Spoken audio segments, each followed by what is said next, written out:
Hello everyone and welcome back to Sun and Fun number 52. That's red, white, and blue 52. And this is a live presentation, and anything that happens here is happening as we're doing it. So if we mess up, we're going to push through it. If we do a good job, let us know. Go to our YouTube channel, Florida Aviation Network. And we're at the Central Florida Aerospace Academy, is our temporary set here on the Sun and Fun campus, right across the street from the Aerospace Academy, or Excellence, Center for Excellence, ACE, Aerospace Center for Excellence. And this is such a dynamic time to be in aerospace and aviation. I say aerospace first. It used to be just aviation, but now aerospace is really where it's at. You know, we've been to space many times, going back many more times. What do you think it takes to get to space and do it safely? Go and come back. Take some education. And we have with us here, I'm going to welcome Mr. Brian Hughes. Brian. Thank you, sir. Welcome to the set. And now we're going to scramble around and take this. There he is. He's coming up. Oh, well. But Brian, we did have a power spike. We have a power failure, and it's messed up our signals and our rhythm, but we've got you now. And that's the beauty part about doing live is it's live. But Brian, you have a unique role here in the county of Polk. Yes, sir. And tell us a little bit about what your position is there at the Winter Haven campus for the CFAA.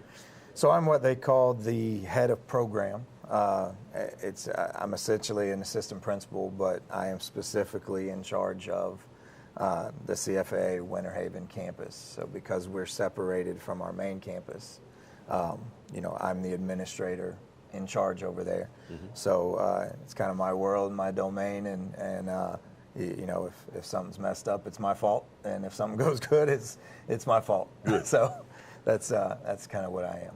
Well, I've heard nothing but good, and most of it's true. And I want to compliment you on your haircut. I'd cut all of them. That's a wonderful haircut. Both of them were a little long this morning. I took care of them. I'm thinking about growing mine out, at least around the edges, anyway. Brian, aviation and youth. Yes, sir. What is your capacity there at that campus? And the campus is at Winter Haven. Yeah. And anyone driving through the area, you please go by and absolutely and say hi. Look at it because it's going to be growing.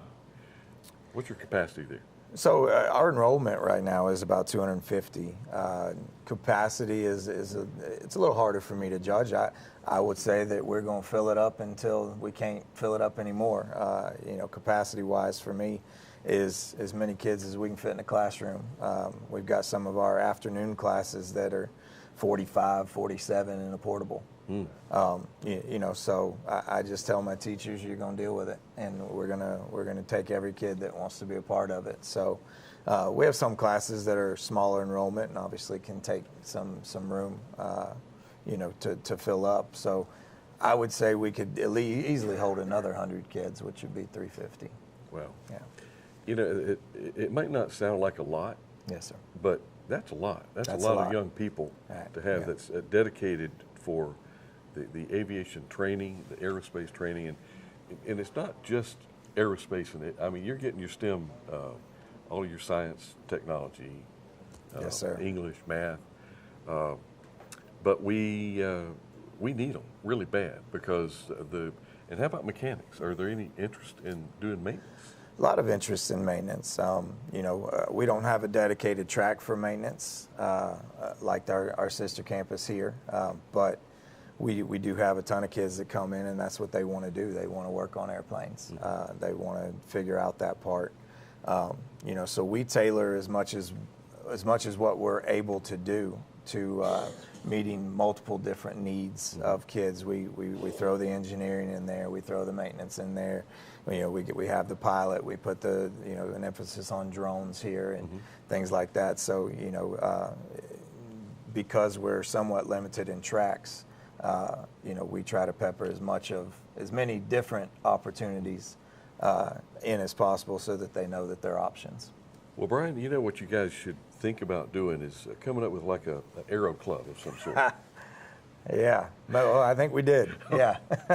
Tell us about AAAC.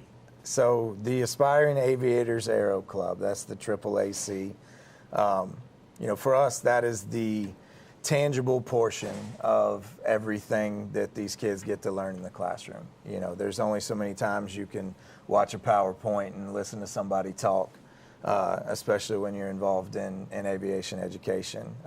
You know, Polk County does a fantastic job of you know, pushing academies in schools. Mm-hmm. So we're an academy at Winter Haven High School, you know, but I look at like our culinary academy, and they have a full, you know, restaurant-sized kitchen. Mm-hmm. Mm-hmm. You look at your ag academy, and they've got animals, and they've got barns, and they've got all the stuff that you need. You know, if you're running an aviation academy, you need airplanes, right? And you need an opportunity. it's you know, so that's kind of hard to do at a school in a normal classroom. You know, so we're blessed that the school board has allowed us to have a campus that's there at the airport. We're blessed that the airport and the city has helped us be able to have a hangar there at the airport with a presence. You know, and that has enabled us to own airplanes through the Aero Club to where our kids have access to them. You know, if I'm a teacher and I'm teaching about control surfaces, it looks great on a PowerPoint. It looks better on an airplane when I'm pointing at what an aileron is and what a flap is and what moves it and what way I turn the yoke. And, you know, all of that stuff makes a whole lot more sense when you have that ability. And Brian, this is a testament. I'm going to make you blush now. Oh, boy. I know that's hard to do. But the true testament is you really weren't involved with aviation until you got involved with this project. That is true. And as a part of that, you said, if I'm going to be talking to these young people about a subject, I need to at least have some credibility. Mm-hmm. You went and got your private pilot certificate. I did. Yes, sir. And that's not easy to do when you're 20 years old like you. So, slightly older. Okay, but no, that's at any age. It's you got to really want it.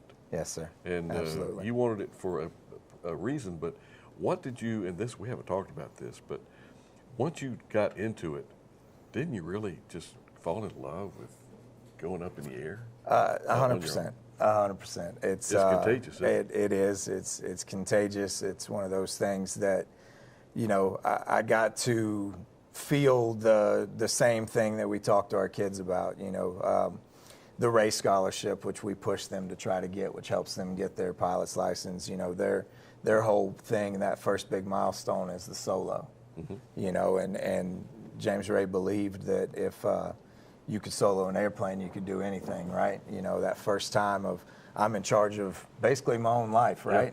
Yeah. You know, you can do anything. And those underneath of you, absolutely. And you know, at an older age, I got to kind of go through all that and experience that first time my CFI got out and said, all right, it's all yours.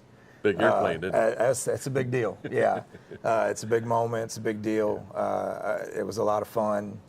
But there were nerves, yeah, you know, don't get me wrong. There were nerves, and there was a sense of accomplishment that came with it. And, you know, there was a big smile on the face and all of those things that just make you proud to do what you're doing.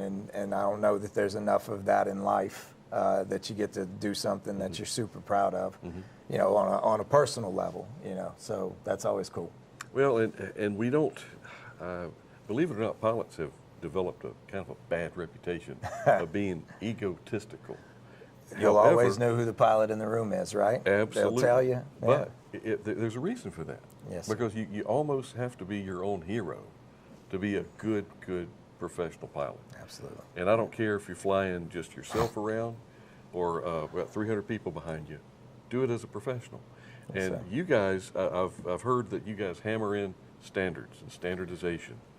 And you, being a private pilot now, you can understand the FAR's, Federal Aviation Regulations. Yes, sir. And the kids, it's got to transcend down to them.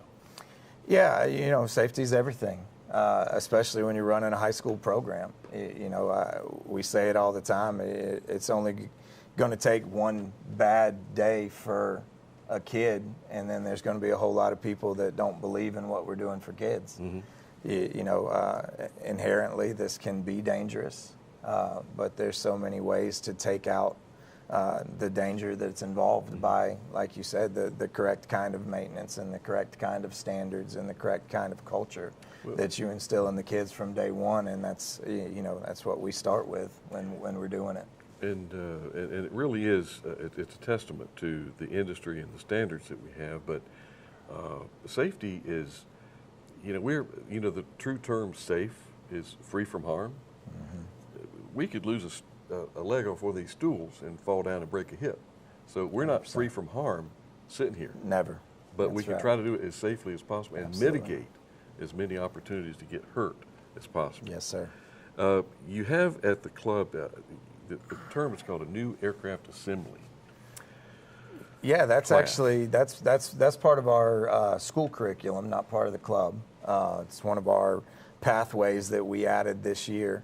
The structure of our school is a little bit different than what they have here.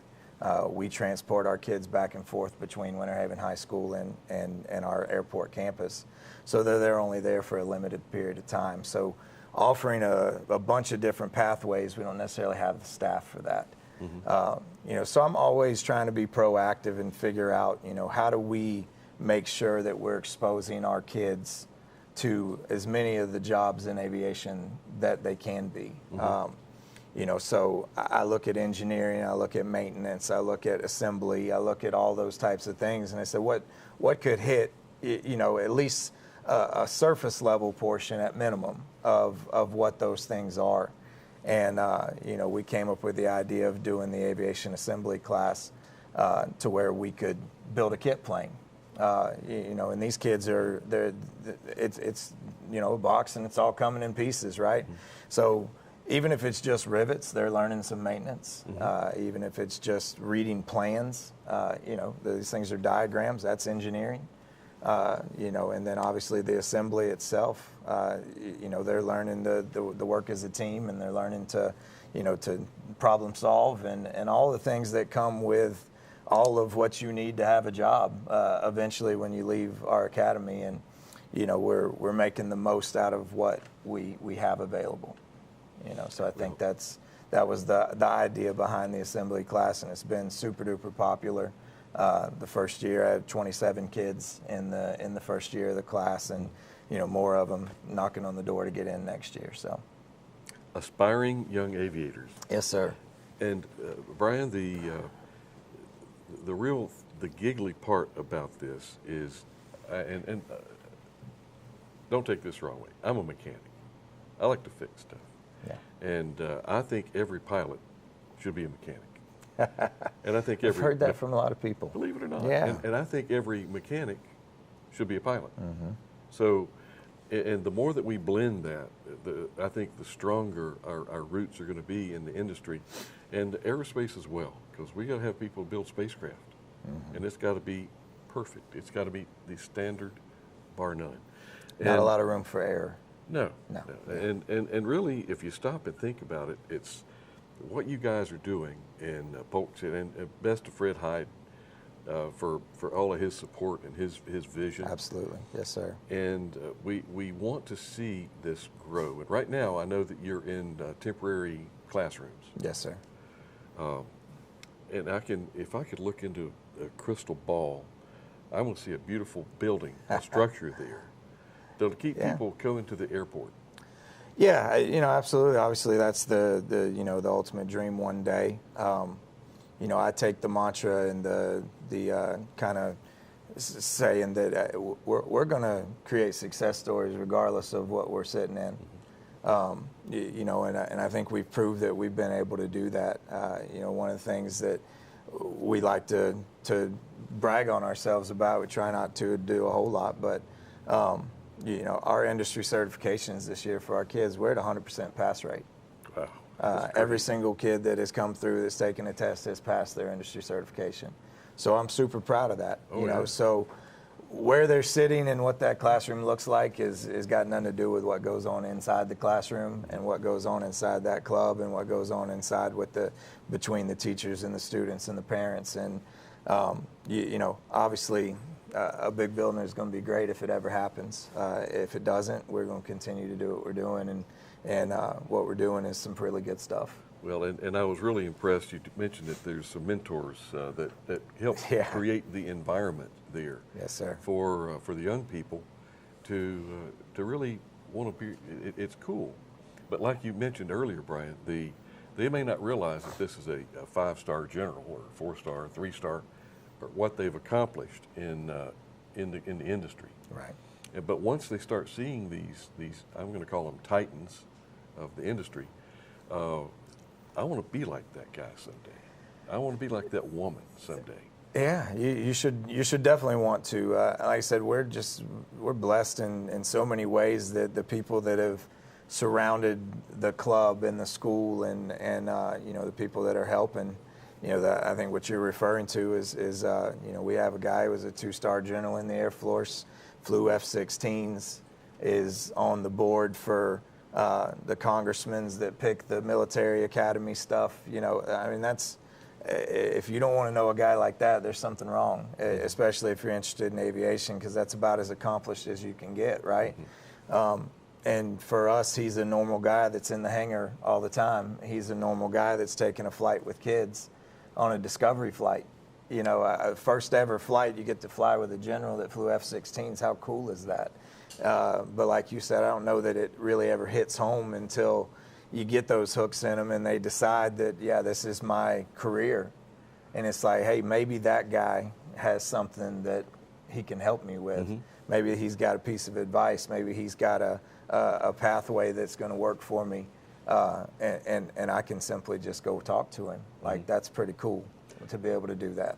In that environment that you have there with the Aero Club, and it's really interesting to see a 2-star general pushing a broom, you know, picking up 100%. stuff and picking up trash.